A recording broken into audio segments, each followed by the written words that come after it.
গবাদি পশুপালনকারী অর্থাৎ গাভী পালনকারী প্রত্যেকটা খামারির জন্য আজকের এই ভিডিও অত্যন্ত গুরুত্বপূর্ণ। গাভী প্রসবের পরে কিছু সময় গাভীর জরায়ু বের হয়ে আসে, এই বিষয়ে অবশ্যই সতর্কতার সাথে ও সাবধানতার সাথে দেখভাল করবেন। আসসালামু আলাইকুম viewers, Junaid agro farm and veterinary corner YouTube চ্যানেলে আপনাদেরকে স্বাগতম।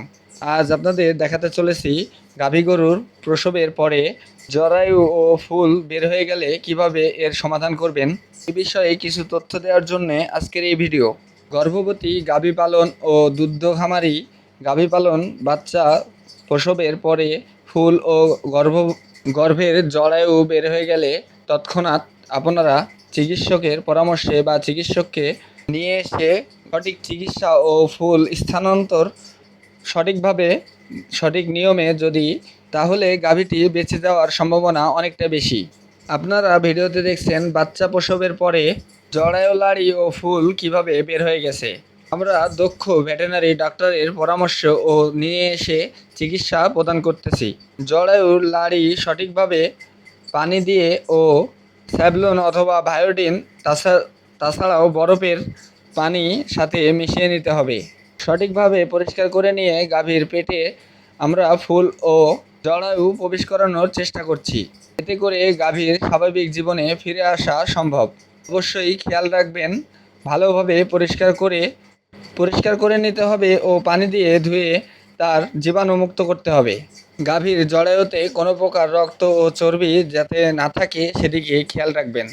ভিডিওতে দেখছেন সঠিকভাবে রক্ত ও জরায়ুর চর্বি পরিষ্কার করে নিয়ে আমরা ঠান্ডা পানি দিয়ে পরিষ্কার করে নিচ্ছি। তাতে করে গবাদি পশুর সঠিক স্থানে জরায়ু প্রবেশ করালে গাভীটি সুস্থ হতে ও অত্যন্ত কার্যকরী চিকিৎসা হিসেবে কাজ করতে পারে। দক্ষ ভেটেরিনারি সার্জন বা ভেটেরিনারি ডাক্তারের সহায়তা ছাড়া আপনারা নিজেরা কখনো চেষ্টা করবেন না, এতে করে আপনার গবাদি পশু গাভী গরু মারা যেতে পারে। অবশ্যই ডিভিএম ডাক্তার ও ভেটেরিনারি সার্জন এর পরামর্শে চিকিৎসা করবেন। গাভী গরুর জরায়ু বের হয়ে যাওয়া এটা কোনো স্বাভাবিক লক্ষণ না, স্বাভাবিক রোগ না, যা আপনারা নিজেরাই চিকিৎসা করে সমাধান করবেন। ভিডিওতে দেখছেন অত্যন্ত কষ্ট করে ডক্টর সঠিক জায়গায় সঠিকভাবে স্থানান্তর করার চেষ্টা করছে। গরুটি অনেক দুষ্টুপনা করার জন্যে একটু সময় দেরি করতে আমরা বাধ্য হচ্ছি। অবশ্যই পরিষ্কার পরিচ্ছন্ন স্থানে গরুর জরায়ু ও গরুটি রাখবেন, যাতে করে জরায়ুতে কোনো প্রকার ময়লা ও আবর্জনা প্রবেশ না করে। ডক্টরের অনেক পরিশ্রমের ফলে আমরা অবশেষে জরায়ুটি সঠিক স্থানে স্থানান্তর করতে গাভীটি হঠাৎ দাঁড়িয়ে যাওয়ার ফলে নোংরা স্থানে প্রবেশ করার জন্যে একটু সময় দেরি করতে হচ্ছে। অবশ্যই জায়গাটা ও জরায়ু অবশ্যই আবারও পরিষ্কার করে নিতে হবে। গবাদি পশুর জরায়ু প্রবেশ করানোর পূর্বে যদি কোনো ময়লা বা ব্যাকটেরিয়া প্রবেশ করে তাতে গবাদি পশুর মৃত্যুর আশঙ্কা অনেকটাই বেশি হয়ে থাকে।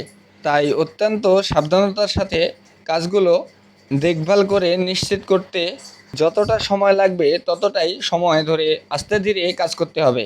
গাভীটি গর্ভবতী থাকাকালীন সময়ে গাভীটির অবহেলা ও অযত্নের ফলে আজ এই দুর্দশা দেখতে হচ্ছে।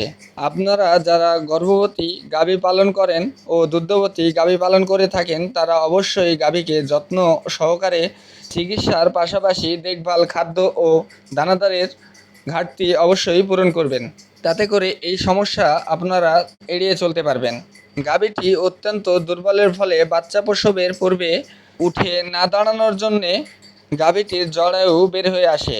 তাই দুর্বল গাভীতে অবশ্যই সঠিক ঔষধ, সঠিক দানাদার খাবার প্রদান করা অবশ্যই অত্যন্ত জরুরি। তাছাড়া আপনারও এই সমস্যা ফেস করতে হতে পারে। যাই হোক, আবারও জরায়ু পানি দিয়ে পরিষ্কার করে নেওয়ার পূর্বে আস্তে আস্তে ভেটেরিনারি ডক্টর নিজ দক্ষতায় জরায়ু প্রবেশ করাচ্ছে গাভীর শরীরের মধ্যে। অনেক দক্ষতার সাথে ও অনেক পরিশ্রম, অনেক কষ্টের ফলে আমরা গাভীটিকে জরায়ু সঠিক স্থানে স্থানান্তর করতে জরায়ু পরিষ্কার করার পূর্বে পানির ও ঠান্ডা পানির, বরফ পানির বিকল্প অন্য কোনো কিছু নেই। বালতিতে বরফ সাথে ভায়োডিন পানিতে মিশিয়ে নিয়ে আমরা জরায়ুতে সুন্দরভাবে লাগিয়ে নিচ্ছি। যাতে করে কোনো জীবাণু জরায়ুর সাথে শরীরে প্রবেশ না করতে পারে। ভিডিওতে দেখছেন গাভীর শরীরের মধ্যে আস্তে আস্তে জরায়ু প্রবেশ করানো হচ্ছে।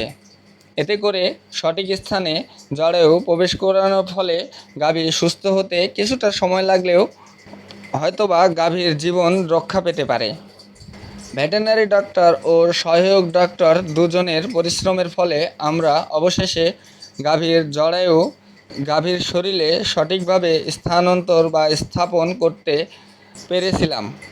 মোটামুটি 3 ঘন্টার পরিশ্রমের ফলে উপরওয়ালার ইচ্ছায় আমরা সঠিকভাবে গাভীর জরায়ু সঠিক স্থানে প্রবেশ করাতে সক্ষম হয়ে থাকি।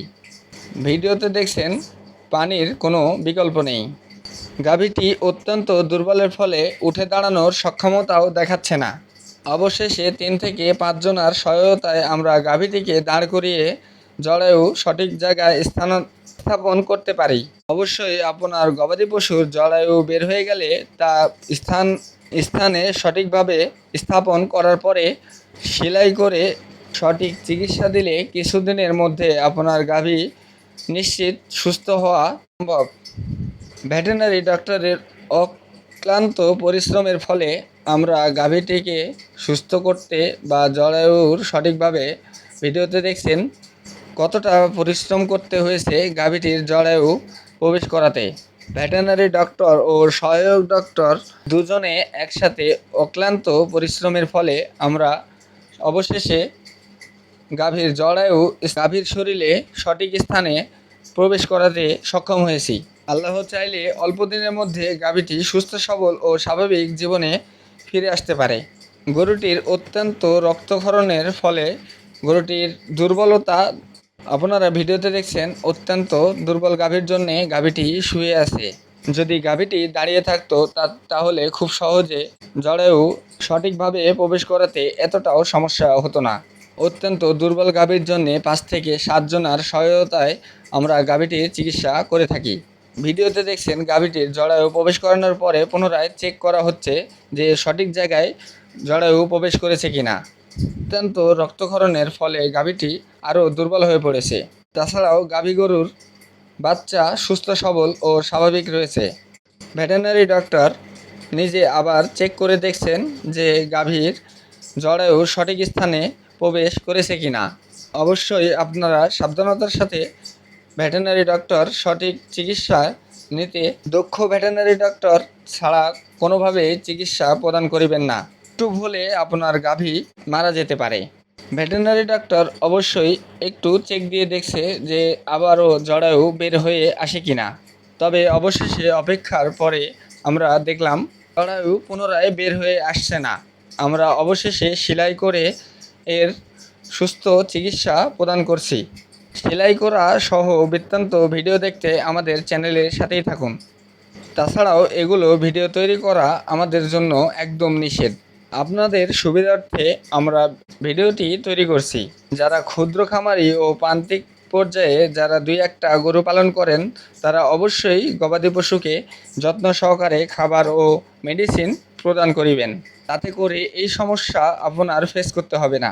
ভেটেরিনারি ঔষধ সংক্রান্ত কোনো কিছু জানার থাকলে আমাদের অবশ্যই কমেন্টের মাধ্যমে জানাবেন। ভেটেরিনারি ঔষধ সংক্রান্ত সমস্ত ভিডিও আমাদের চ্যানেলে বিদ্যমান। ধন্যবাদ সবাইকে।